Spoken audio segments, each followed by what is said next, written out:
Selamat datang di ibadah POJ PIPA 1 hari ini. Bersyukur pada Bapa karena kita bisa sama-sama berkumpul dan bersekutu dengan saudara seiman walaupun masih secara online. Untuk adik-adik 2020, aku berharap kalian sudah bertemu dengan PIPA kalian dalam membahas PIPA 1 ya. Dan bagi yang belum, semoga secepatnya bisa membahas dan menikmati PIPA 1 di dalam kelompok kalian. Nah, sebelum kita memulai ibadah kali ini, aku akan bacakan beberapa peraturan yang kiranya dapat kita taati bersama. Peraturan pertama, pertemuan keseluruhan hanya suara, tapi teman-teman semua diharapkan untuk menyalakan kameranya ya. Nah, ketika satu berbicara, yang lain diharapkan untuk memute atau mematikan mic supaya tidak terjadi overlap. Karena kita akan mengikuti pimpinan dari MC atau pemimpin doa atau sharer. Untuk pertanyaan atau diskusi atau sharing akan dilakukan lewat grup chat. Nah, mari bernyanyi. Mari bersama-sama kita memuji Tuhan melalui kesempatan ini.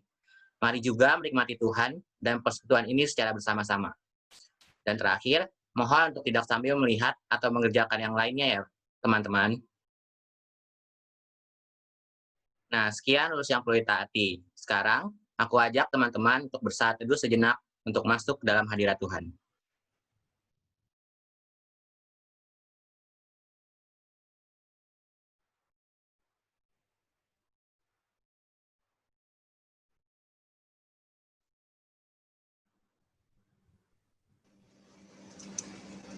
Allah Bapa kami yang bertata di dalam kerajaan surga, terima kasih ya Bapak atas penyertaan-Mu yang selalu baru kepada kami tiap harinya.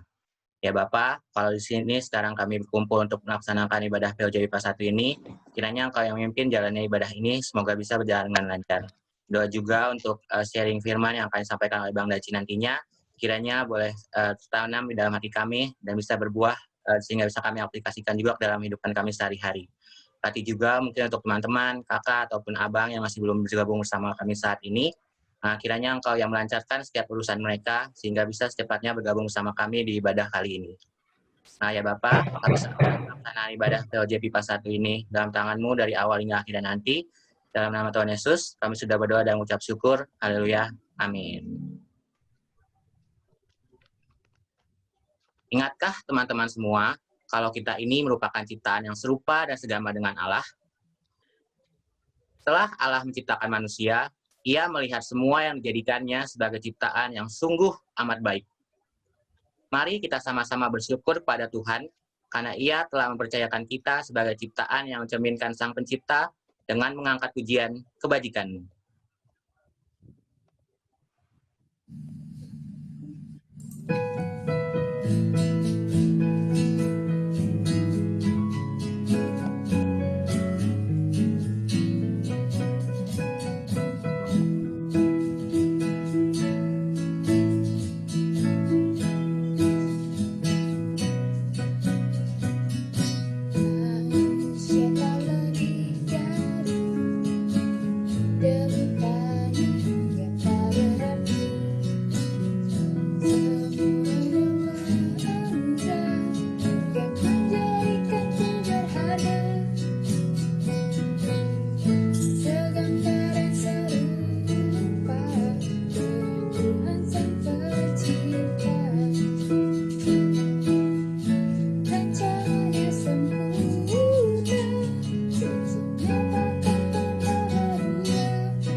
Namun, walaupun kita segambar dan serupa dengan Allah, tidak dapat dipungkiri kalau kita terkadang masih saja memerlukan kasih dan otoritasnya.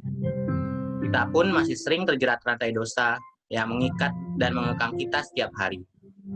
Perasaan tidak layak muncul dalam benak kita, dan akhirnya kita memutuskan untuk menjauh daripadanya. Wajib teman-teman sekalian untuk merenungkan akan hal ini.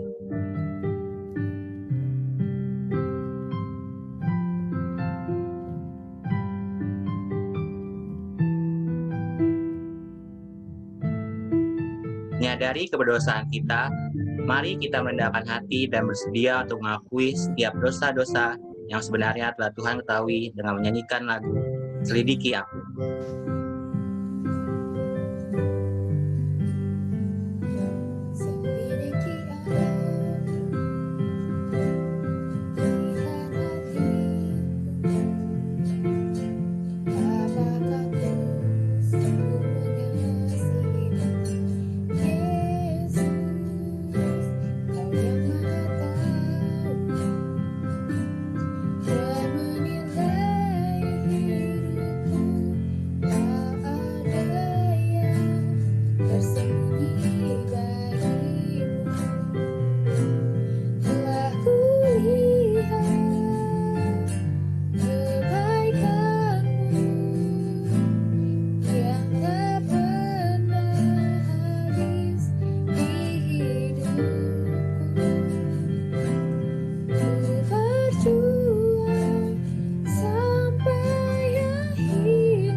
Walaupun kita menaik diri dan menjauh darinya, Allah tetap mengasihi kita.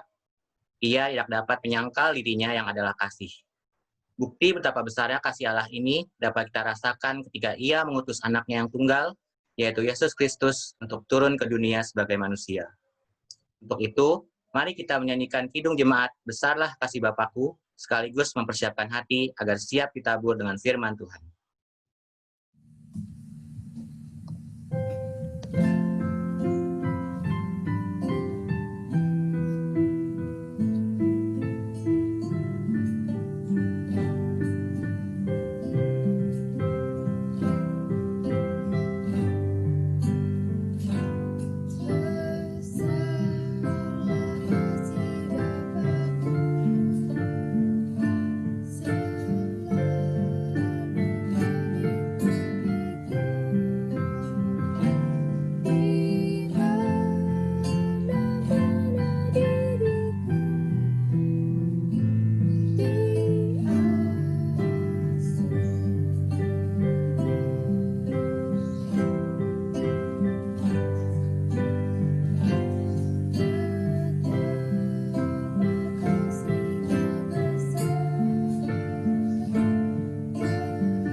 Pada Bang Daci, dipersilahkan untuk menyampaikan pemberitaan firman Tuhan. Baik, selamat siang semuanya. Saya coba share screen dulu.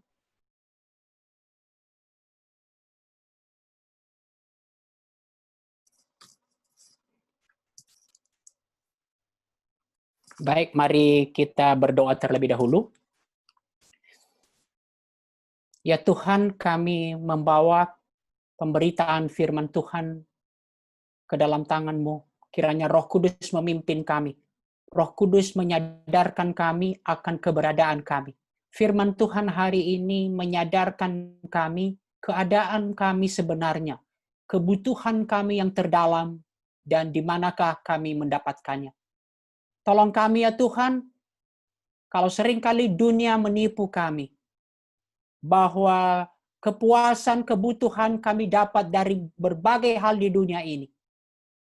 Firman Tuhan hari ini menegaskan, kami membutuhkan juru selamat. Di dalam nama Yesus kami berdoa. Amin. Teman-teman, tema kita hari ini pertemuan yang mengubahkan. Kita akan mengambil dari Yohanes 4 ayat 1 sampai 42. Nah, itu bagian yang sangat panjang dan saya tidak akan bacakan. Nanti kita akan bacakan sambil kita mengeksposisi. Tentu kita tidak semua akan bahas pada hari ini. Nah, teman-teman, menarik. Seringkali ketika membahas Yohanes 4 ini kita pisahkan dengan Yohanes 3. Padahal Yohanes 4, Yohanes 3 dan Yohanes 4 itu adalah suatu konteks yang berurutan, berbicara tentang perjumpaan dengan Yesus. Jadi ketika di dalam Yohanes 3, ayat yang sering kita kutip, karena begitu besar kasih Allah, itu terjadi di dalam pertemuan dengan seorang yang bernama Nikodemus. Ya, ini menunjukkan suatu keadaan manusia yang sangat berbeda dan untuk mau mengatakan ada sistem marriage, bahwa semua ada di dalamnya. Nikodemus, seorang yang berkedudukan tinggi, seorang pemimpin dalam pemerintahan, seorang pemimpin agama dan pemimpin sipil. Sementara di Yohanes 4 yang akan kita baca, perempuan Samaria, seorang yang bukan hanya double lemah, tetapi triple. Kita akan lihat nanti. Seorang yang terpinggirkan secara sosial, secara agama, dan secara moral. Tetapi apa yang mau ditunjukkan dalam bagian ini? Apa persamaannya? Persamaannya adalah keadaannya sama aja. Semua manusia membutuhkan perjumpaan dengan juru selamat. Dan inilah maksud dari kedua kisah itu. Nah, sekarang kita masuk pada bagian yang kita mau bahas. Ketika Tuhan Yesus mengetahui bahwa orang-orang Farisi telah mendengar bahwa ia memperoleh dan membaptis murid lebih banyak daripada Yohanes, meskipun Yesus sendiri tidak membaptis melainkan murid-muridnya, ia meninggalkan Yudea. Jadi Yudea itu di bagian bawah, itu provinsi di Israel pada waktu itu, dan kembali ke Galilea, dia bagian atas, dan di tengah-tengah itu ia harus melintasi daerah Samaria. Itu petanya.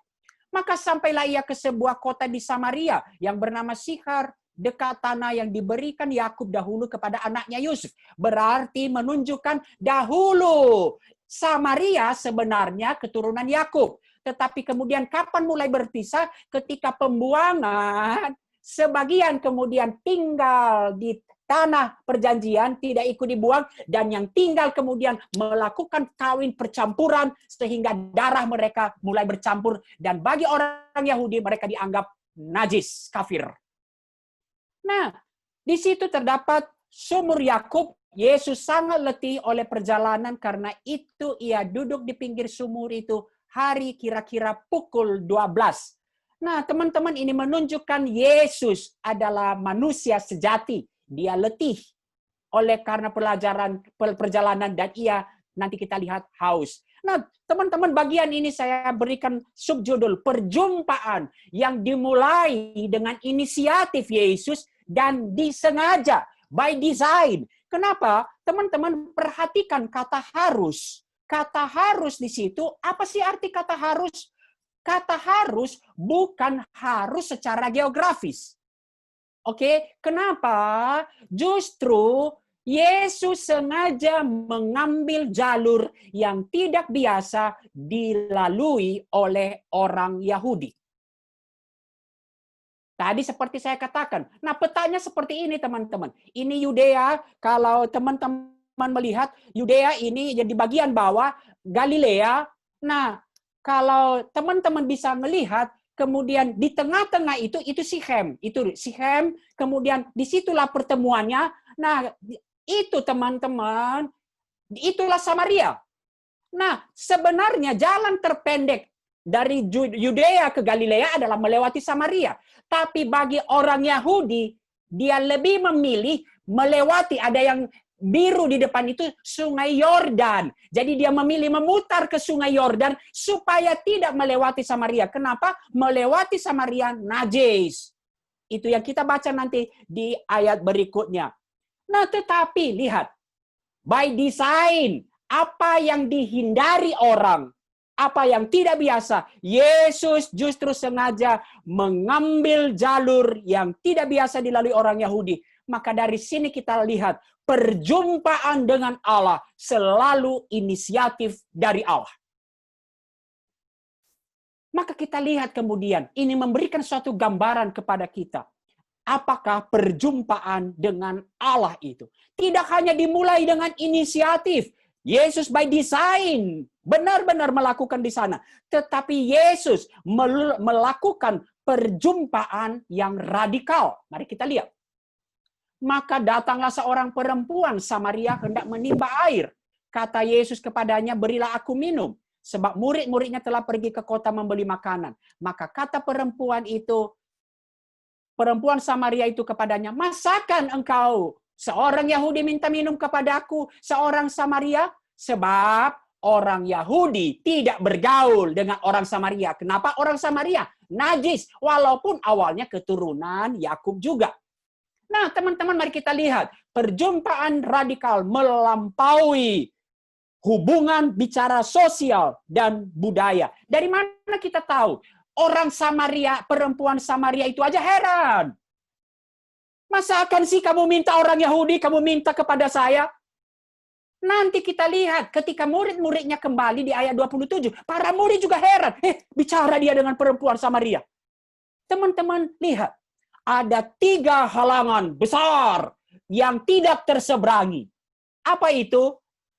Artinya tidak mungkin terjadi perjumpaan ini tanpa Yesus.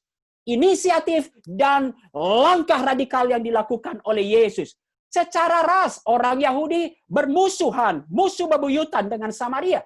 Tadi sudah saya jelaskan. Gender, pria Yahudi tidak pantas berbicara dengan perempuan di depan umum. Jadi perempuan pada waktu itu dianggap rendah. Kemudian secara moral, perempuan itu sendiri tersingkir di tengah masyarakatnya sendiri. Dari mana kita tahu? Nanti kita tahu di belakangan, tapi sebenarnya sudah kita tahu. Tadi katanya jam 12 siang. Mana ada sih lagi panas terik orang, perempuan ngambil air. Itu tidak lazim. Orang ngambil air pada waktu itu sebelum matahari naik ke atas. Dan kenapa dia melakukan itu? Karena dia orang yang tersingkir, termarginalisasi di tengah-tengah masyarakat. Dan nanti kita tahu perempuan gak benar di dalam hal seksual. Nah, teman-teman, Yesus mematahkan semua halangan. Demi siapa? Demi kebutuhan sang perempuan Samaria itu. Yang tidak mungkin mengalami perjumpaan dengan dia. Teman-teman, itulah kata harus tadi. Harus adalah divine necessity. Keharusan ilahi. Nah, teman-teman, kita lihat dari sini, betapa perjumpaan dengan Allah, perjumpaan dengan Juru Selamat itu adalah pemberian yang mengagumkan. Allah melakukan langkah, Yesus melakukan langkah radikal. Dari sini kita lihat sisi anugerah yang luar biasa. Nah, mari kita lanjutkan teman-teman melihat percakapan Yesus dengan perempuan Samaria. Topiknya apa? Ya air, lagi nimba air, Yesus lagi haus. Bagian berikutnya ini perjumpaan yang menunjukkan dan menawarkan kebutuhan terdalam dari manusia. Jawab Yesus kepadanya ketika tadi, masakan engkau minta air? Jikalau engkau tahu karunia Allah dan siapakah dia yang berkata kepadamu, beri aku minum. Niscaya engkau telah meminta kepadanya dan ia telah memberikan kepadamu air hidup. Dari air fisik beralih kepada air hidup. Kata perempuan itu kepadanya, pikiran perempuan itu, engkau tidak punya timba dan sumur ini amat dalam. Dari manakah engkau memperoleh air hidup ini? Apakah engkau lebih besar dari bapa kami Yakub yang langsung minum dari sungai ini? Jawab Yesus kepadanya, Yesus bawa dia. Barang siapa minum air ini, ia akan haus lagi. Tetapi barang siapa minum air yang kuberikan kepadanya, ia tidak akan haus selama-lamanya. Sebaliknya air yang akan kuberikan kepadanya akan menjadi mata air di dalam dirinya yang terus-menerus memancar sampai kepada kehidupan yang kekal. Teman-teman, Yesus menggunakan metafora air hidup. Apa yang mau Yesus sampaikan? Teman-teman, gambaran ini sulit kita pahami sekarang ini karena bagi kita air begitu gampang. Benar ya? Nah, air begitu gampang bagi kita sehingga kita tidak lagi begitu menghargai air. Tetapi konteksnya, baca konteks pada waktu itu. Mereka berada di daerah yang begitu miskin air. Apa artinya? Begitu miskin air, dekat padang gurun, sehingga kekurangan banyak air. Nah, tubuh itu ketika dia haus, mengalami kehausan, pasti sangat menderita. Tetapi ketika mendapatkan air, bagi mereka pada waktu itu seperti memberikan kepuasan yang sangat besar. Dan Yesus menggunakan itu. Apa sebenarnya yang Yesus mau gunakan? Ada dua hal yang Yesus ingin sampaikan. Yang pertama, Yesus ingin mengatakan kepada perempuan Samaria, "Aku punya sesuatu bagimu, sesuatu yang mendasar dan dibutuhkan bagi kamu secara rohani. Seperti kebutuhan air bagimu secara fisik."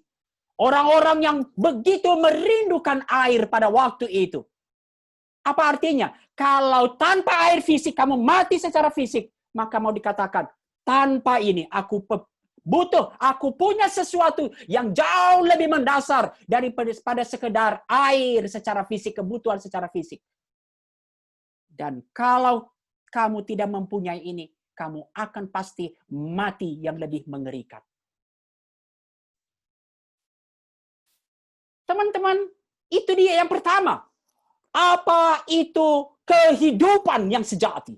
Kehidupan yang kekal. Hidup, lihat, memancar sampai pada hidup yang kekal. Tetapi hal yang kedua, bicara tadi air, orang yang begitu haus, ketika minum air akan dipuaskan. Maka kemudian Yesus mau berkata, tidak seperti pencarianmu akan air fisik, yang lihat berulang-ulang. Kalau kamu minum air ini, kamu akan haus lagi. Dan itulah Yesus mau mengatakan, pencarian kepuasan, pencarian makna kehidupan. Kamu akan terus mencari dan tidak akan pernah sampai kepada ultimate kepuasan. Tetapi aku akan memberikan kepadamu. Dan Yesus berkata, aku bisa memberikan kepuasan yang mutlak dan tak terkira. Tidak seperti pencarian kamu. Tidak peduli apa yang terjadi di luar, tidak peduli apa situasinya. Sekali lagi saya ulang, ini bicara soal kehidupan yang sesungguhnya. Atau di bagian lain sering Yesus berkata nyawa. The real life. Sama seperti kalau kamu tidak dapat air, kamu mati menderita secara fisik. Kalau kamu tidak dapat air hidup ini, kamu akan menderita lebih mengerikan. Tetapi bicara juga soal kepuasan hidup. Kalau kamu minum air ini, kamu akan terus di dalam pencarian. Kamu akan haus lagi. Tetapi di dalam, kalau aku berikan apa yang aku berikan kepadamu adalah kepuasan yang sesungguhnya. Teman-teman, perjumpaan itu kemudian lanjut kepada perjumpaan yang membukakan keadaan semua manusia di dalam dosa. Dimulai dari awal perempuan Samaria, pencarian yang tidak pernah memberikan kepuasan hidup. Teman-teman, lihat. Aneh kan? Ketika Yesus tawarkan, ada padaku air yang, ada padaku air yang tidak akan haus selama-lamanya. Yang akan kuberikan menjadi mata air dalam dirinya, yang terus-menerus memancar sampai kepada hidup. Tentu si perempuan minta, berikan aku air itu, sehingga aku tidak perlu lagi ke sini menimba air, dan tidak haus lagi. langsung beralih. Apakah ini peralihan yang berbeda? Langsung Yesus bertanya kepadanya, pergilah, panggillah suamimu, dan datanglah ke sini. Kata perempuan itu kepadanya, Tuhan, berikanlah aku air itu, supaya aku tidak haus dan tidak usah datang lagi ke sini untuk menimba air. Kata Yesus kepadanya, pergilah, panggillah suamimu, dan datang ke sini. Kata perempuan itu, aku tidak mempunyai suami. Kata Yesus kepadanya, tepat katamu, bahwa engkau tidak mempunyai suami. Sebab engkau sudah mempunyai 5 suami, dan yang ada sekarang padamu bukanlah suamimu. Berarti berganti-ganti terus. Dalam hal ini engkau berkata benar. Ini tadi bicara soal moral. Kata perempuan itu kepadanya, Tuhan, nyata sekarang padaku bahwa engkau seorang nabi. Mengapa Yesus ketika dia katakan ada padaku air hidup, untuk menyatakan hidup yang sesungguhnya, kepuasan sejati, 2 poin itu. Ketika itu diminta oleh sang perempuan, Yesus beralih. Pergilah, panggillah suamimu. Teman-teman, ini hal yang sangat penting di dalam proses bagaimana kita berjumpa dengan juru selamat. Yesus menyatakan kepada perempuan Samaria itu, jika kamu ingin memahami sifat dari air hidup yang aku tawarkan, kamu harus lebih dahulu memahami bagaimana kamu mencarinya dalam kehidupan kamu sendiri. Apa artinya? Perlu kesadaran diri. Perlu kesadaran diri bahwa pencarian saya gagal, saya orang berdosa, dan saya tidak sanggup menyelesaikan permasalahan saya. Perlu kesadaran diri. Baru kemudian kita akan bisa melihat berharganya air hidup itu.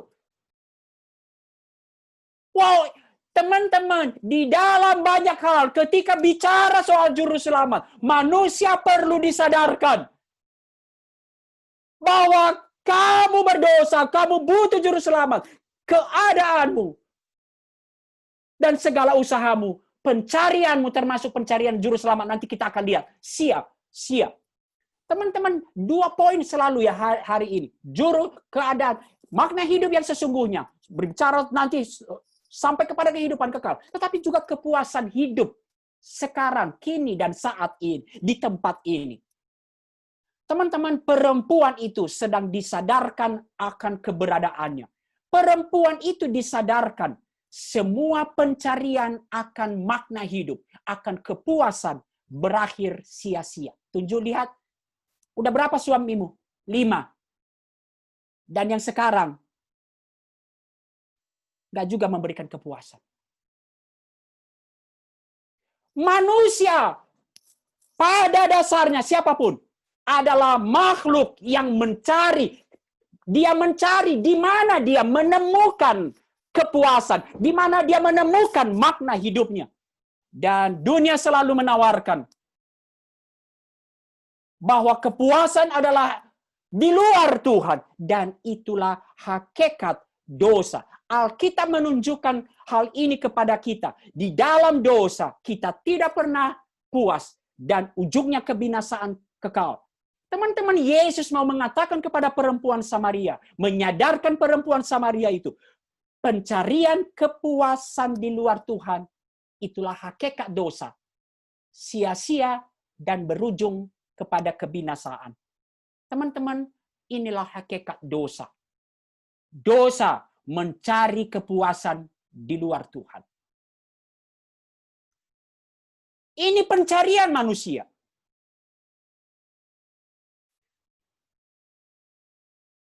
Dosa adalah melakukan sesuatu ketika kamu tidak puas, menyatakan Allah keluar dari kehidupan saya. Teman-teman, Alkitab, kita tidak punya waktu teman-teman. Pengkhotbah sudah menunjukkan wealth, woman, war, wine, apalagi wisdom. Semua itu dimiliki oleh pengkhotbah. Tetapi kemudian dia mengatakan, kalau nggak dalam relasi dengan Tuhan, kalau tidak di dalam pemberian Tuhan, semuanya seperti usaha mencari angin. Teman-teman, Alkitab menyatakan dan realita kehidupan menunjukkan. Teman-teman, seringkali kita mimpi. Kita berkata bahwa kalau kita mendapatkan ini, kita akan puas. Makna hidup. Tetapi, teman-teman, saya hanya berikan contoh. Nanti, kalau kalian baca bukunya Timothy Keller, Counterfeit Gods. Di situ banyak banget contoh orang-orang yang berambisi sukses untuk mencapai kehidupan. Tetapi ironi kehidupan. Tidak pernah puas. Direktur keuangan, ini hanya beberapa contoh saya ambil. Direktur keuangan perusahaan pemberi pinjaman untuk perumahan terkemuka di Amerika. Berarti dia direktur keuangan bagi pinjaman perumahan. Berarti rumahnya luar biasa dong. Gantung diri di basement rumahnya. Pimpinan Shelter Good, pelelangan rumah terkemuka Amerika. Dia memimpikan, wow, betapa indahnya kalau dapat mobil Jaguar. Tapi ketika dia dapat mobil Jaguarnya, dia tembak kepalanya di belakang mobil Jaguarnya. Eksekutif senior HSBC. Teman-teman, dia memimpikan dia punya suatu apartemen yang sangat mewah, yang belasan sampai puluhan juta per malam. Mewahnya luar biasa. Tapi di tempat yang mewah itu, dia gantung dirinya. Ada banyak contoh, teman-teman. Marilyn Monroe, mungkin kalian pernah nggak tahu lagi ini. Seorang yang tadinya adalah anak panti asuhan, tapi kemudian dia bermimpi bagaimana saya harus sukses. Dan betul, dia adalah orang yang begitu cepat sukses di Hollywood. Tetapi menarik pernyataannya. After you get what you want, you don't want it. Apa artinya? Setelah kamu dapat apa yang kamu mimpikan, kamu nggak suka lagi. Dan bukankah realita kita seperti itu? Dan betul, setelah dia dapat kesuksesan, di ujung kesuksesannya, dalam umur yang masih sangat muda, 37 tahun, dia mati overdosis. Ketika dicatat orang-orang terkaya pertama di dunia, yang pertama kali dicatat orang terkaya di dunia, namanya John Rockefeller. Dan dia berkata, I have made many millions, but they have brought me no happiness. Ini pengakuan kesaksian. Ini realita kehidupan. Teman-teman, kenapa begitu? Kita ini ciptaan. Ketika kita meninggalkan, tadi Yesus berbicara air hidup, meninggalkan sumber air yang hidup dan mau menggali kolam bagi mereka sendiri. Kita senang gali kolam sendiri, yakni kolam yang bocor, maka tidak dapat menahan air. Kita tidak pernah akan puas. Manusia hanya akan menemukan kepuasan sejati di dalam penciptanya. Itu yang di kesaksian Blaise Pascal. Blaise Pascal, saya suka ini karena saya orang fisika. Hati manusia biar kecil, namun jika seisi dunia diisi ke dalamnya, katakanlah semua isi dunia ini dimasukkan, dia bisa dapat, tetap tidak akan memuaskannya. Hanya Sang Pencipta yang bisa memuaskannya. Teman-teman, saya lanjutkan kemudian tadi kembali kisah eksposisi kita, kisah perjumpaan itu. Ketika Yesus berkata kepadanya, pergi panggillah suamimu.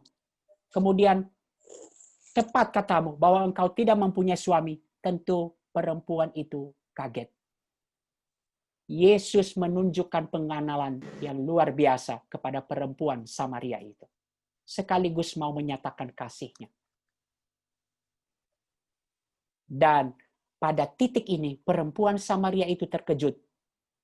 Mendengar pengetahuan dan pemahaman Yesus tentang dirinya, dia mulai kemudian disadarkan siapa sosok yang sedang berbicara kepadanya. Lihat, mulai tadi peralihan sosok. Tadinya orang Yahudi biasa. Lalu kemudian dia berkata, kamu lebih besar emang dari nenek moyang kami Yakub.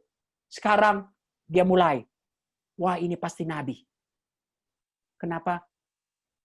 Dia dibukakan tentang bicara tentang dia mengenal. Nabi pada waktu itu adalah orang yang bernubuat. Tetapi kemudian menarik teman-teman, kita lihat lanjutan. Tetapi saya mau katakan, kenapa Yesus sampai mengapa membukakan hal ini? Thomas Watson berkata, perlu kesadaran diri. baru kita menghargai betapa kita butuh juru selamat. Until sin be bitter, Christ will not be sweet. Tanpa kita tahu betapa pahit keadaan kita, kita tidak akan pernah menghargai perjumpaan itu.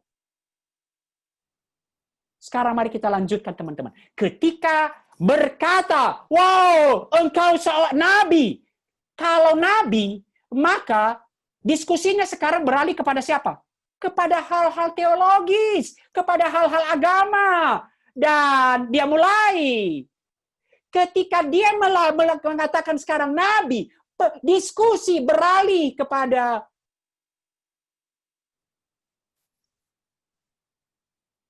agama. Dan ini menunjukkan manusia pada dasarnya terus melakukan pencarian akan juru selamat. Teman-teman, nenek moyang kami menyembah di atas gunung ini, itu kata perempuan. Tetapi kamu katakan bahwa Yerusalemlah tempat orang menyembah.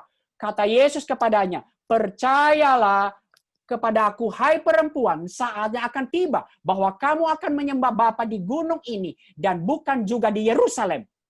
Kamu menyembah apa yang tidak kamu kenal. Kamu menyembah apa yang kami kenal. Sebab keselamatan dari bangsa Yahudi. Tetapi saatnya akan datang. Dan sudah tiba sekarang. Bahwa penyembah-penyembah benar akan menyembah Bapa dalam roh dan kebenaran. Sebab Bapa menghendaki penyembah-penyembah demikian. Allah itu roh. Barang siapa menyembah dia, haruslah menyembahnya dalam roh dan kebenaran. Jawab perempuan itu kepadanya, aku tahu bahwa Mesias akan datang yang disebut juga Kristus. Apabila ia datang, ia akan memberitakan segala sesuatu kepada kami. Kata Yesus kepadanya, akulah dia yang sedang berkata-kata dengan engkau. Dan kita tiba kemudian perjumpaan saat Yesus menyatakan dirinya sebagai Mesias Sang Juru Selamat. Satu-satunya jalan untuk mengenal Allah yang layak disembah. Saya ulangi.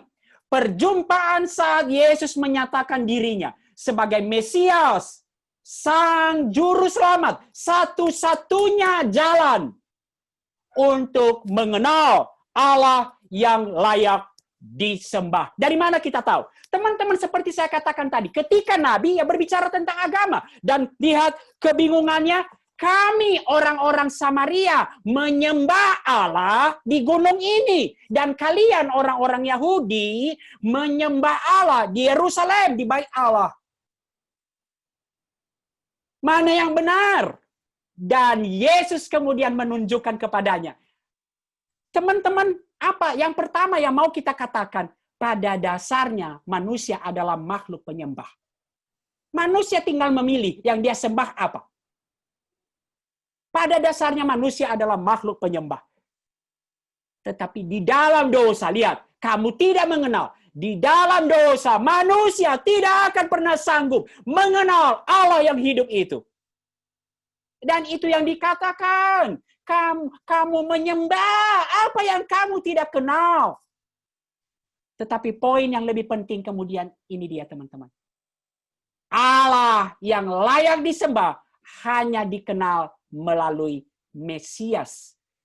Lihat, kan dia bilang, kami orang Samaria menyembah di gunung ini.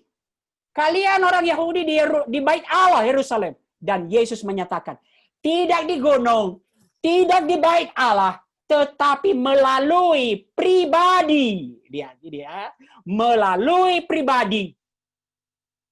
Satu-satunya pribadi, yaitu Sang Mesias. Dan di akhir kemudian, kata Yesus kepadanya, akulah dia Mesias itu, yang sedang berkata-kata dengan engkau.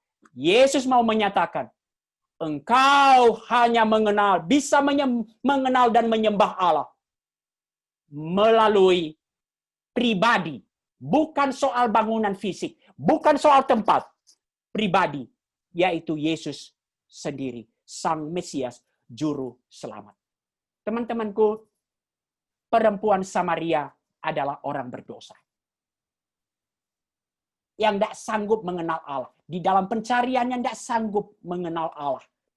Dia juga tidak akan pernah sampai kepada mencapai kepuasan. Demikian juga dengan kita.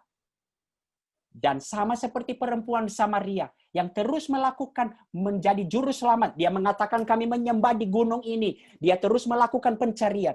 Umumnya manusia juga sedang berusaha menjadi juru selamat dan tuan atas dirinya sendiri. Tetapi kembali kita ditunjukkan tadi teman-teman. Di bagian awal, apa artinya 3 kelemahan itu? 3 kelemahan perempuan Samaria. Perempuan Samaria itu sesungguhnya tidak berdaya. Tidak akan pernah sanggup mengenal Allah, menyembah Allah. Demikian juga kita. Teman-teman saya secara cepat, Efesus berkata, mati karena pelanggaran-pelanggaran dan dosa-dosamu. Teman-teman, mati ini benar-benar menunjukkan gambaran sempurna dari ketidakberdayaan manusia. Sehingga manusia tidak akan pernah sanggup menjadi juru selamat. Juga tidak akan pernah mencari kepuasan dengan menjadi tuan atas dirinya sendiri. Itu kehidupan yang dikuasai, manusia dikuasai ini. Ada 3 hal, dikuasai oleh keduniawian. Disinilah orang mencari kepuasan, tapi tidak gagal. Dikuasai oleh roh-roh jahat.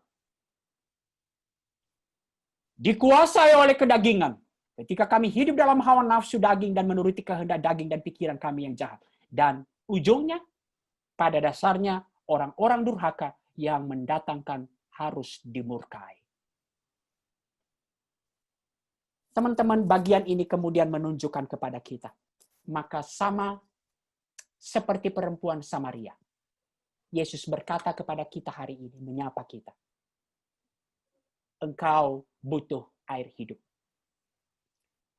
Engkau hanya bisa mengenal Allah untuk menemukan kehidupan yang sejati, kehidupan kekal. Engkau hanya bisa mendapatkan kepuasan sejati ketika engkau mengalami perjumpaan dengan juru selamat, yaitu Yesus Kristus. Pribadi Yesus Kristus. Tidak dengan yang lain. Dan kiranya teman-temanku, kita tidak ditipu oleh berbagai banyak hal di dunia ini. Baik pencarian juru selamat maupun pencarian kepuasan kehidupan ini. Teman-teman masuk di FT secara khusus. Wow, ada begitu banyak kita katakan, saya akan puas kalau ini. Organisasi ini, dan itu. Saya tidak mengatakan itu tidak penting. Tetapi jangan gantungkan hidupmu dengan itu. Semua itu akan bermakna kalau kita melakukannya di dalam Tuhan. Temukan pertama, Sang Juru Selamat. Mari kita lanjutkan kemudian teman-teman. Sesudah Yesus berkata kepada dia, akulah dia yang sedang berkata-kata dengan kamu. Apa artinya? Akulah Sang Juru Selamat itu. Akulah yang ada di hadapanmu, Sang Juru Selamat itu. Maka perempuan itu meninggalkan tempayan di situ. Lalu pergi ke kota dan berkata kepada orang-orang yang di situ. Mari lihat. Di sana ada orang yang mengatakan kepadaku, segala sesuatu yang telah kuperbuat. Mungkinkah dia Kristus itu? Tentu masih di dalam suatu proses. Inilah iman. Inilah iman, proses beriman. Suatu proses bergumul. Tetapi dia sudah mulai yakin bahwa dia tahu. Mengatakan segala sesuatu tentang aku. Dia mengabarkan, maka pergilah keluar kota lalu datang kepada Yesus. Perjumpaan yang membawa seorang pendosa yang sudah lelah di dalam pencariannya untuk percaya kepada Sang Juru Selamat. Dan inilah perkembangan iman.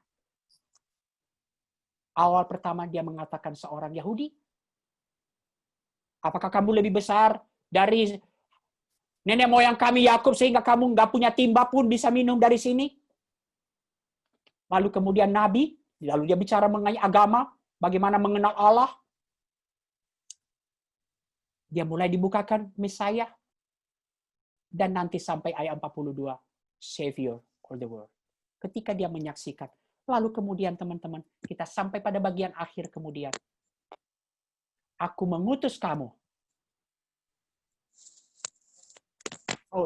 Mohon maaf, itu ayat ayat 39, sorry.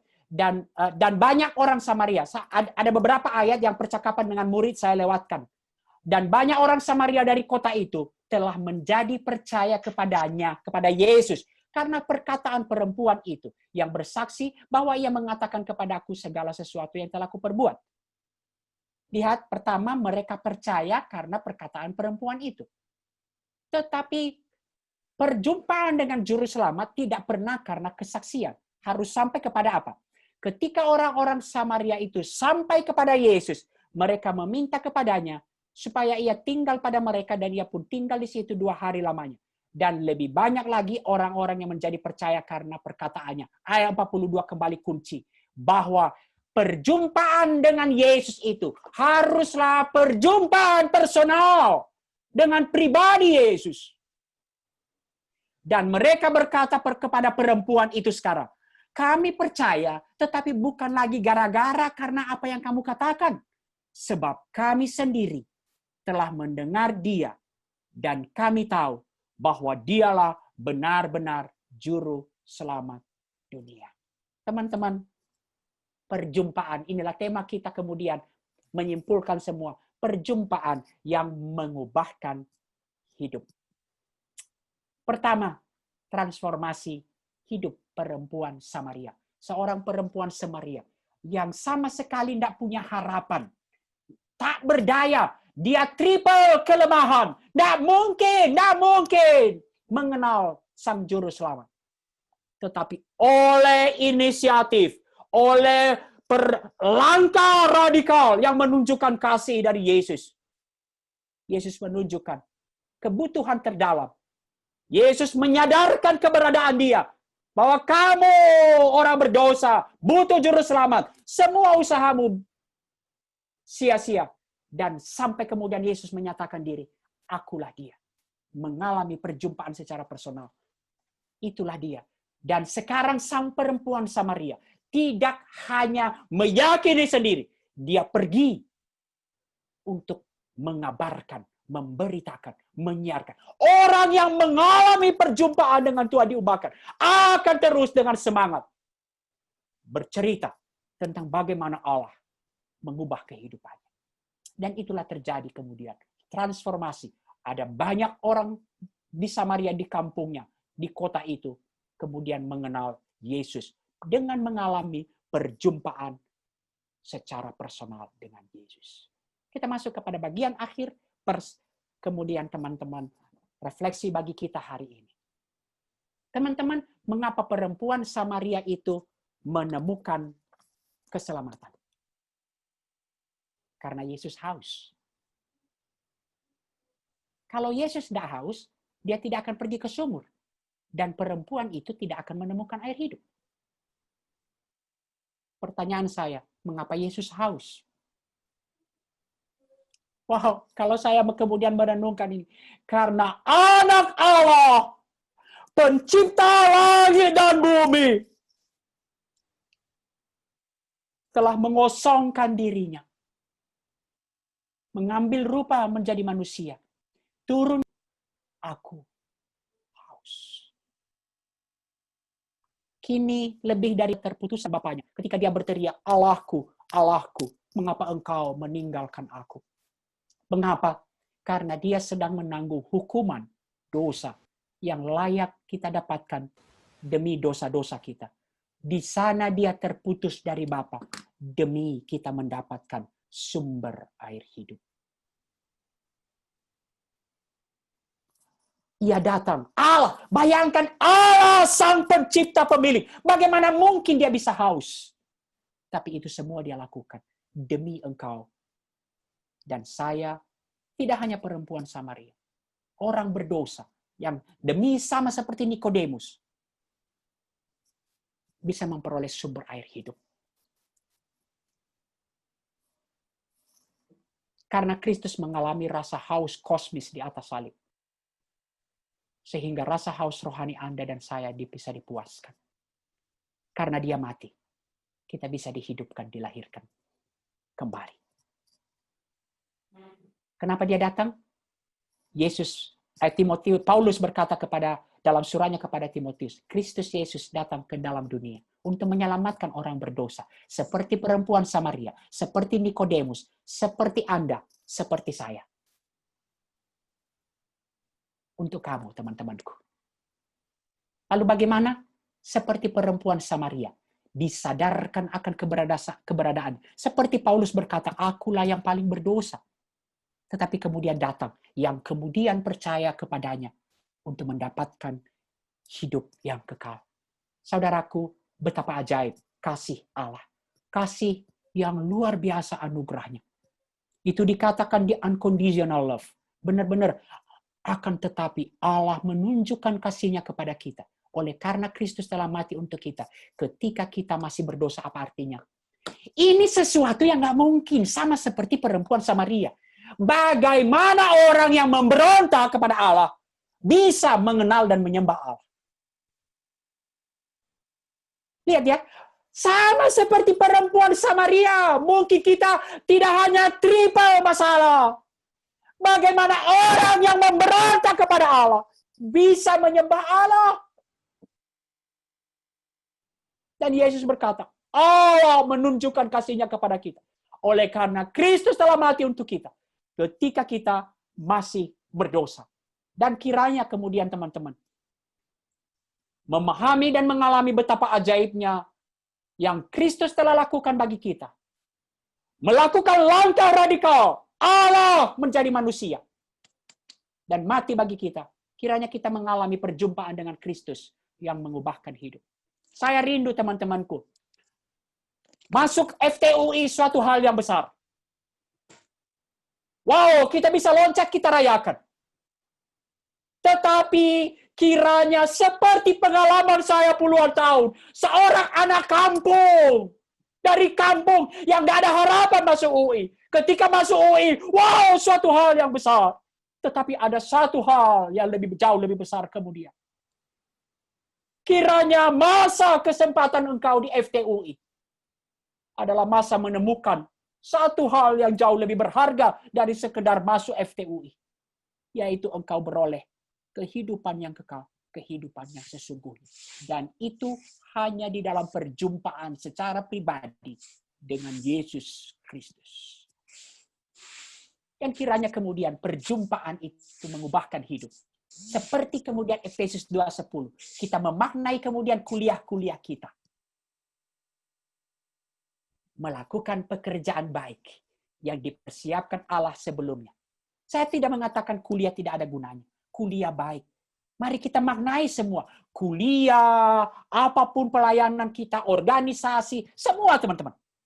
Sebagai pekerjaan baik yang Allah berikan, Allah persiapkan bagi kita. Supaya kita hidup di dalamnya. Kenapa? Karena kita telah diciptakan kembali di dalam Kristus Yesus. Kiranya Tuhan menolong kita semua untuk membuka hati dan benar-benar mengalami perjumpaan secara personal dengan Yesus Kristus yang mengubahkan kehidupan kita. Amin. Mari kita berdoa.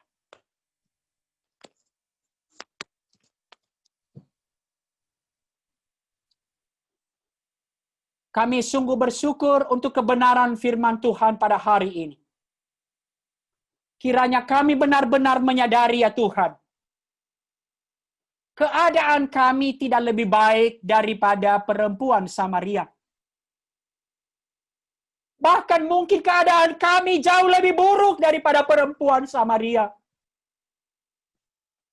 Tetapi seperti Yesus, di dalam kasih, mengambil inisiatif menghampiri perempuan Samaria. Hingga mengalami perjumpaan pribadi dengan Mesias, anak Allah yang hidup. Kiranya juga ya Tuhan.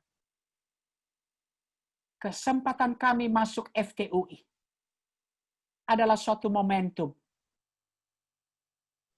Allah menghampiri kami.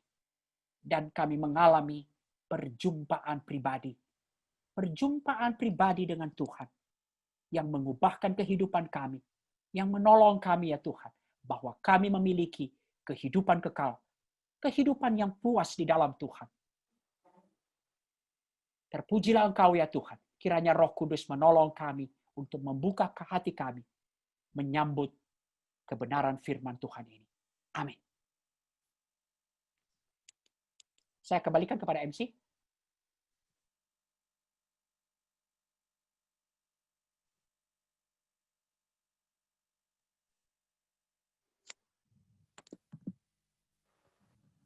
Terima kasih pada Bang Daci yang sudah menyampaikan pemberitaan firman Tuhan. Nah, teman-teman, seperti Yesus yang menjumpai perempuan Samaria, Ia pun dapat menjumpai kita dan mengetahui apa yang sebenarnya kita cari dan perlukan. Perjumpaan pribadi kita dengan Yesus yang merupakan juru selamat dan firman hidup mampu mengubahkan hidup kita. Hidup kita pun dibaharukan olehnya, sehingga kita sepatutnya hidup demi kemuliaan Tuhan dan bersekutu bersama dengan ciptaan lainnya. Mari kita sama-sama mengambil komitmen untuk menghidupi kehidupan baru kita ini dengan menyanyikan lagu Ku Hidup Bagimu.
Dari kasih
Selanjutnya, kita akan sama-sama berdoa syafaat.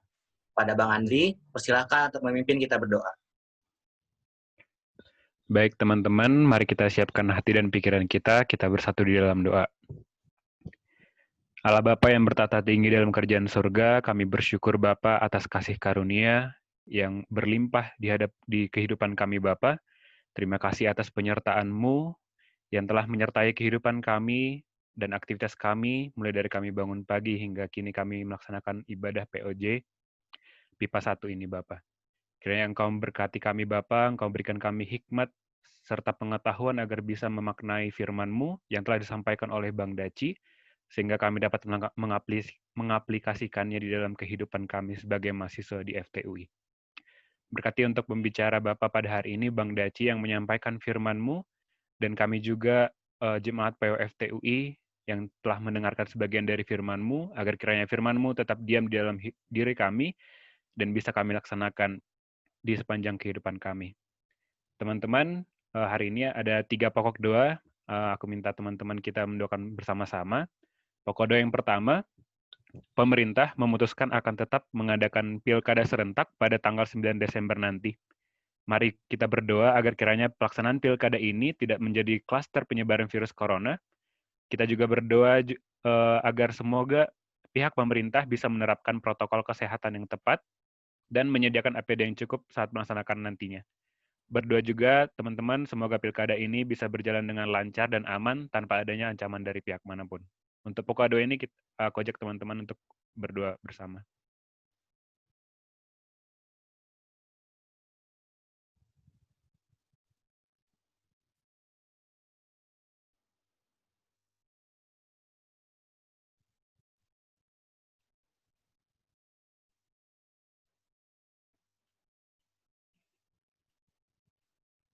Untuk pokok doa yang kedua, teman-teman pemerintah kini menargetkan suntikan vaksin COVID-19 mulai akhir tahun 2020 atau awal tahun 2021 nanti.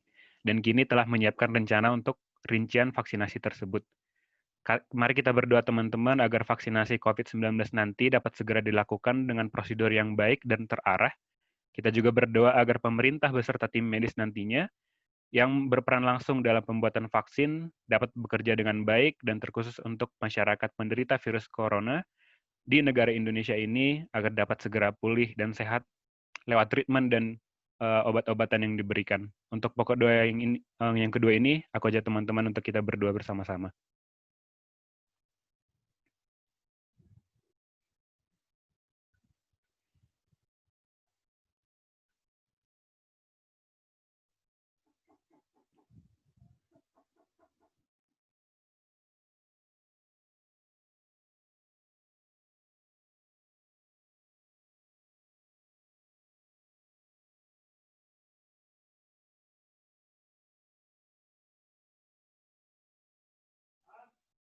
Untuk pokok doa yang ketiga, kita teman-teman udah memasuki pekan ketiga perkuliahan di semester ganjil 2020-2021.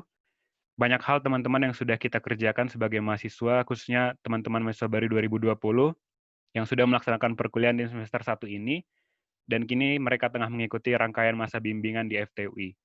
Mari teman-teman kita berdoa kiranya kita dapat melaksanakan tugas dan kewajiban kita sebagai mahasiswa dengan sebaik-baiknya. Berdoa juga agar teman-teman 2020 diberikan semangat dan hikmat dari Tuhan dalam menjalankan perkuliahan dan masa bimbingan, sehingga dapat melaksanakan dengan setulus hati dan tetap memuliakan Tuhan. Untuk pokok doa yang ketiga ini, aku ajak teman-teman untuk kita mendoakan bersama-sama.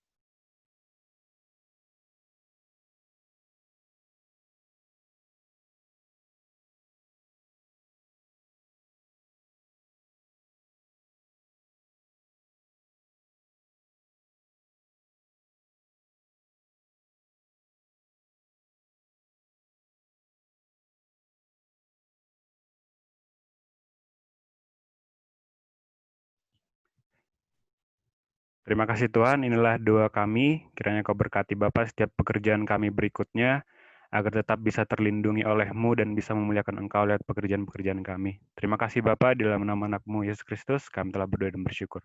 Amin.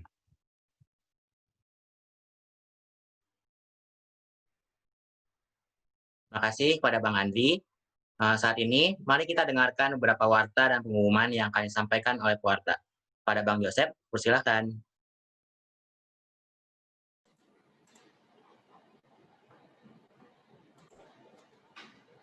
Shalom teman-teman, sekarang aku mau membacakan warta jemaat POFT dari PUJ PIPA 1 dengan tema pertemuan yang mengubahkan.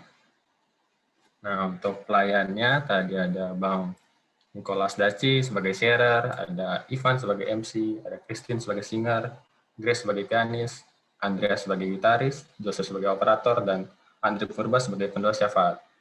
Terima kasih untuk para pelayan atas pelayanannya, dan teman-teman juga bisa ikut mengapresiasi lewat kolom chat di Zoom. Nah, untuk yang berulang tahun dari 26 September sampai 2 Oktober ada beberapa nih. Selamat ulang tahun untuk Gregory Asher, untuk Rivaldi Varianto, untuk Jose Bernard, dan Kristianto. Aku juga ingin mengingatkan lagi bahwa POFT ada nih channel YouTube-nya. Bisa kalian subscribe di channel ini, ada beberapa lagu puji-pujian, ada juga rekaman POJ sebelumnya. Nah, untuk persembahan online bisa kalian kirimkan lewat rekening Bank Mandiri atas nama Haryadi Wijaya dengan nomor rekening yang tertera di slide ini. Nah, untuk teman-teman juga yang memiliki pergumulan doa pribadi, rindu untuk didoakan, atau juga ingin curhat-curhat nih, silahkan menghubungi bidang doa dan pemerhati POFT lewat OA Line, bisa juga lewat Instagram kami, bisa juga lewat email. Nah, setiap pokok doa hanya diketahui oleh doa dan pemerhati, sehingga kerahasiaannya terjamin. Nah, kita juga ini kanal informasi, ada beberapa sosial media, ada email POFT, ada akun Instagram, ada OA Line, ada Linktree, dan juga ada channel YouTube-nya. Bisa nih di-add, di-follow, dan di-subscribe. Untuk pertemuan kita selanjutnya, ada di POJ PIPA 2 hari Jumat juga, tanggal 9 Oktober 2020. Ditunggu kehadirannya, teman-teman. Nah, ini juga timeline program kerja POFT UI. Bisa nih di-tag jadwalnya atau diingat-ingat. Ini juga link untuk absensi POJ PIPA 1 kali ini. Bisa kalian isi lewat bit.ly/absen POJ PIPA 1. Sekian Warta Jemaat kali ini, aku kembalikan ke MC.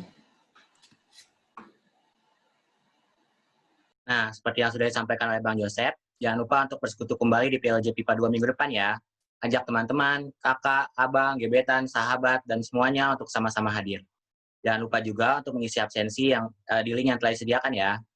Sekarang, mari kita tutup ibadah hari ini dalam doa. Pada Bang Daci diminta dengan kasih untuk menutup ibadah ini.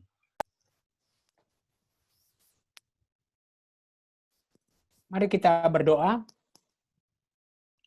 Kami sungguh bersyukur ya Tuhan untuk ibadah kami pada hari ini. Kiranya di dalam ibadah ini kami benar-benar mengalami sapaan Tuhan, perjumpaan pribadi dengan Tuhan. Dan kiranya setiap ibadah kami ya Tuhan, itu mengubahkan kehidupan kami. Sehingga semakin hari ya Tuhan, iman kami semakin bertumbuh kepada Tuhan. Pengenalan kami akan Allah yang hidup, yang kami sembah di dalam Yesus Kristus, itu juga semakin bertumbuh ya Tuhan, dan kami semakin diteguhkan di dalam perjalanan kehidupan kami. Terima kasih ya Tuhan, kami serahkan seluruh waktu-waktu kami ke depan ke dalam tangan-Mu. Di dalam perjalanan kuliah kami, Tuhan yang akan terus menyatakan diri kepada kami. Kami merindukannya Tuhan. Melalui momen-momen dalam kuliah kami bisa terus mengalami betapa Allah begitu mengasihi kami, dan itu mendorong kami ya Tuhan untuk terus mengalami perubahan hidup dalam kehidupan kami. Di dalam nama Yesus kami berdoa. Amin.